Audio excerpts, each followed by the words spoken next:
चलिए मित्र, सभी मित्रों का आपके sunrise career academy YouTube channel पर हार्दिक स्वागत एवं अभिनंदन। सभी मित्र ध्यान देंगे, आपके यूपी ट्रिपल एससी पेट के लिए महत्वपूर्ण श्रृंखला हम लोग निरंतर कर रहे हैं, जिसमें आपका साइंस 5 नंबर की आपका साइंस आना है। आपके पूरे संपूर्ण पाठ्यक्रम में 5 नंबर का साइंस है और उन 5 नंबर की साइंस के 5 अति महत्वपूर्ण प्रश्न आपसे चर्चा करूंगा, जो आपके प्रैक्टिस सेट में है और ये पांचों प्रश्न इम्पॉर्टेंट है, कई बार परीक्षाओं में आएंगे। चलिए ध्यान दीजिएगा, हम स्टार्ट करते हैं। पहला प्रश्न यहाँ से देखिए, कहा गया है आपका वाहनों द्वारा तय की गई दूरी मापने का यंत्र निम्नलिखित में से कौन सा है? बताइए।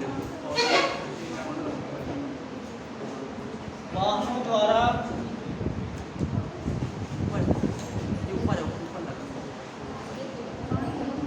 बताइए।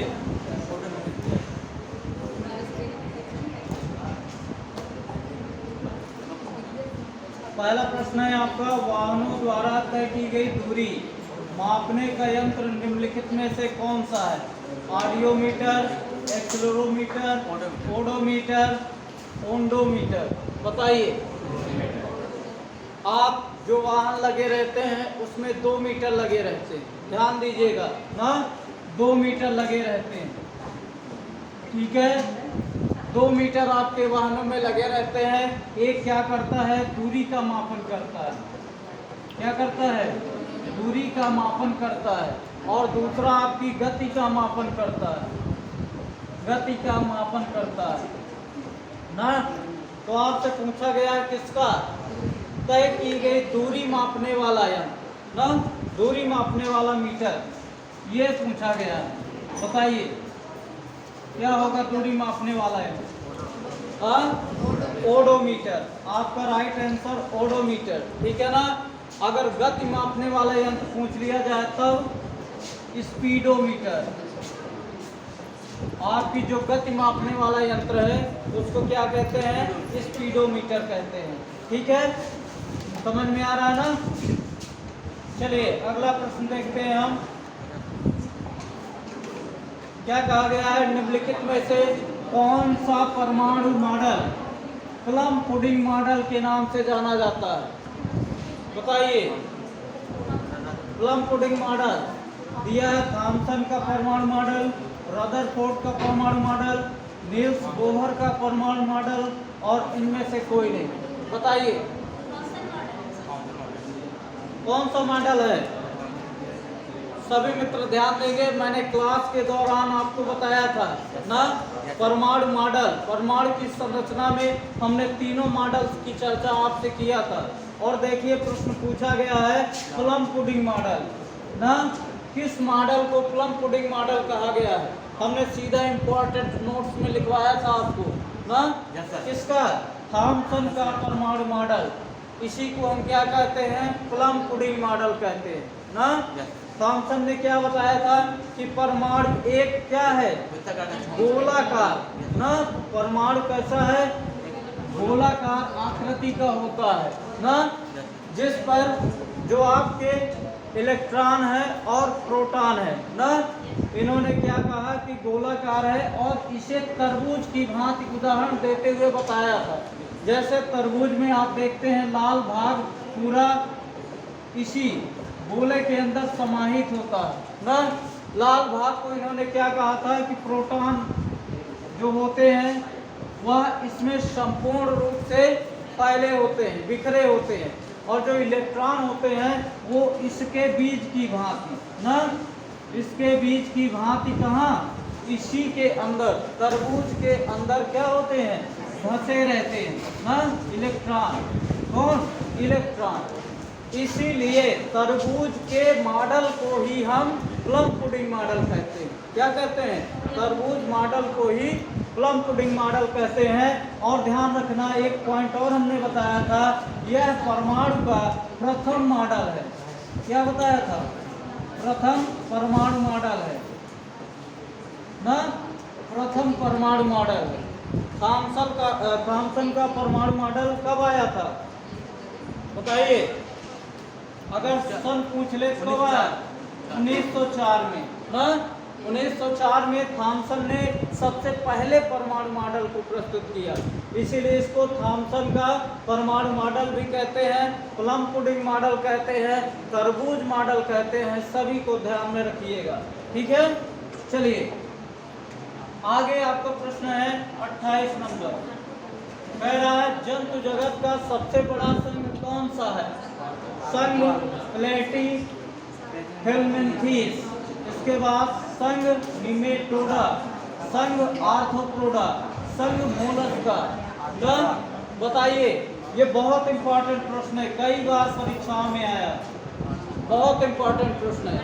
सबसे बड़ा कौन सा संघ है? जो आपने देखा था जीवधारियों का संघ बना हुआ, आर्थ्रोपोडा ना, मोलस्का, सरीसृप वर्ग, कई वर्ग भी थे आपके, निमेटोडा। तो इसमें सबसे बड़ा पूछा गया, कौन सा पूछा गया?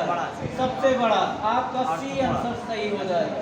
कौन सा है? संघ आर्थ्रोपोडा सबसे बड़ा संघ माना जाता है ना। चलिए आगे चलते हैं। प्रश्न अगला है, हरित लवक में पाया जाता है, बताइए। हरित लवक में पाया जाता है, आप सभी बताने का प्रयास करिए। क्या होगा? हरित लवक में पाया जाता है राइबोसोम, थाइलेकॉइड, क्वांटासोम और उपयुक्त सभी। 4 ऑप्शन दिए गए, बताइए कौन सा ऑप्शन सही हो जाएगा? आपका जो राइट आंसर है वो डी, ठीक है। ध्यान दीजिएगा, हरित लवक क्लोरोप्लास्ट, इसी को क्या बोलते हैं? क्लोरोप्लास्ट ना, हरित लवक। इसी में क्या पाया जाता है? आपका क्लोरोफिल। क्या पाया जाता है? क्लोरोफिल ना, क्लोरोफिल नामक पिगमेंट पाया जाता है। और इस पिगमेंट की वजह से क्या होता है बताइए? पत्तियों का रंग क्या होता है? हरा होता है। कई बार प्रश्न आया है ना। इस क्लोरोप्लास्ट में, हरित लवक में क्या पाए जाते हैं? क्लोरोफिल नामक पिगमेंट, वर्णक पाया जाता है। और इसके कारण क्या होता है? पत्तियों का रंग हरा होता है, ठीक है। ध्यान दीजिएगा, सभी पाए जाते हैं, राइबोसोम, थाइलेकॉइड और क्वांटासोम, इसके बाद प्रयुक्त सभी ना। तो सभी पदार्थ पाए जाते हैं। चलिए आगे चलते हैं।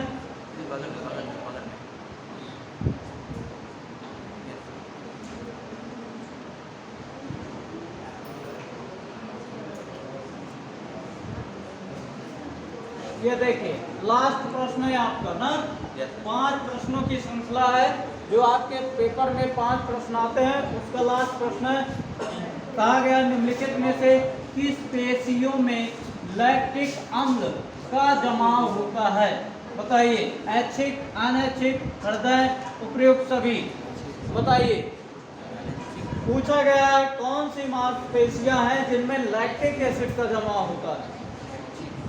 क्लास के दौरान हमने बताया था लैक्टिक एसिड किसमें जमता है? बताइए कौन सी पेशियों में?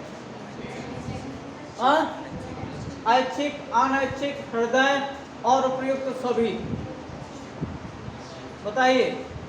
ऐच्छिक पेशियों में क्या आंसर हो जाएगा इसका? ऐच्छिक पेशियों में लैक्टिक एसिड ना, जैसे मैंने बताया था आपके हाथ पैर में ना, पैरों में कभी कभी हमारे दर्द होने लगता है, वो किस कारण है? लैक्टिक एसिड का जमाव हो जाता है ना। अब देखिए ऐच्छिक पेशियों का क्या मतलब है? ऐसी पेशियां जिन पर हमारा क्या है? नियंत्रण हो सकता है ना, उनको अपनी इच्छा अनुसार हम क्या कर सकते हैं? संचालित कर सकते हैं ना, इच्छा अनुसार उससे काम कर सकते हैं। अनैच्छिक पेशियां जिन पर हमारा कोई नियंत्रण नहीं होता, क्या कोई नियंत्रण नहीं होता, उन्हें क्या कहते हैं? अनैच्छिक पेशियां ना, कोई नियंत्रण नहीं होता। और आपका हृदय पेशियां ना, हृदय पेशियां क्या है? रेखित पेशियों का उदाहरण है ना। तो आपका आंसर क्या हो गया? सी नंबर, ऐच्छिक पेशियां। ठीक है ना।